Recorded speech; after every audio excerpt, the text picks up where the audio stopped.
Nous pouvons passer à l'examen de la question orale de Madame Austrade concernant les causes environnementales des épidémies. Madame Austrade, vous avez la parole. Merci, Monsieur le Président. Monsieur le Ministre, notre monde est un système complexe dans lequel un phénomène peut entraîner des conséquences très diverses. La gestion de la crise du Covid-19 permet d'illustrer comment la moindre décision peut produire un ensemble d'effets dont certains seront bénéfiques, tandis que d'autres seront dommageables. Prenons les mesures de confinement imposées par les États un peu partout dans le monde. D'un côté, les gens sont moins tombés malades, la pollution a drastiquement diminué et la nature a repris ses droits.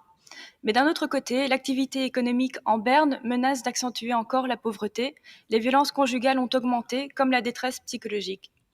Chaque décision prise doit être soumise à une analyse coût-avantage qui doit permettre de placer les bons curseurs aux bons endroits. C'est ce que font les États du monde qui s'attachent à la bonne gouvernance. Pourtant, il y a bien un domaine qui est actuellement promu, soutenu et largement financé par les pouvoirs publics, alors qu'il entraîne quasi exclusivement des effets terriblement néfastes. Il s'agit de l'élevage d'animaux. Notre société n'accepte plus la mort, a-t-on pu lire dans des billets d'opinion pendant la crise. Cela explique sans doute pourquoi, en 2020, nous avons accepté de mettre nos activités à l'arrêt. Il faut se réjouir de la valeur que nous attribuons aujourd'hui à la vie humaine. Mais dans le même temps, nous donnons la mort, à un rythme jamais connu dans l'histoire de l'humanité. Ce sont plus de 300 millions d'animaux terrestres tués chaque année dans les abattoirs en Belgique. 58 milliards à l'échelle mondiale. Légalement parlant, chaque vie humaine compte. On peut se demander à partir de combien de morts la vie animale commence à compter.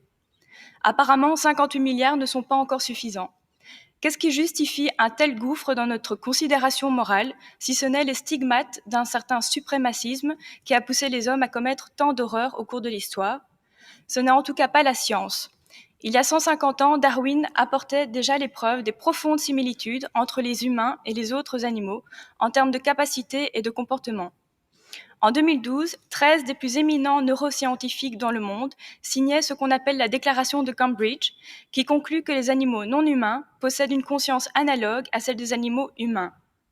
Nous exploitons des êtres qui, comme nous, ressentent le plaisir et la souffrance, développent des relations sociales complexes, connaissent l'empathie et l'angoisse, tiennent à leur vie.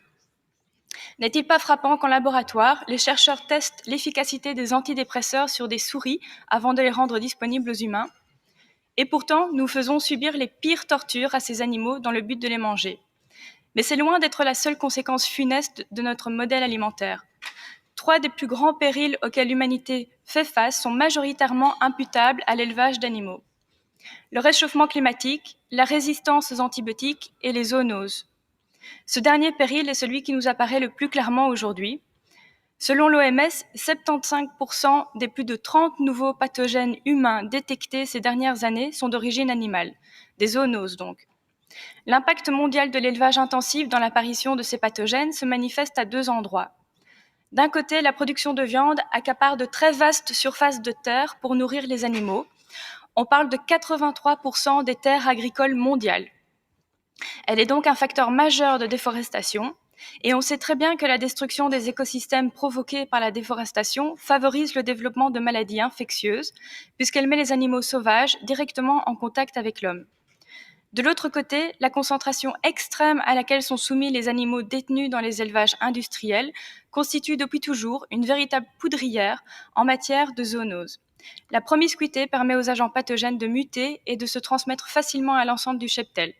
Ce sont les causes des épidémies de grippe porcine et aviaire qui font régulièrement l'actualité. Je pense que notre objectif politique à tous est de promouvoir la santé, d'empêcher la souffrance, d'amener une société moins inégalitaire, plus durable, plus résiliente. La production intensive de viande fait tout l'inverse. Elle favorise le diabète, les maladies cardiovasculaires et certains cancers. Elle déforeste comme aucune autre industrie.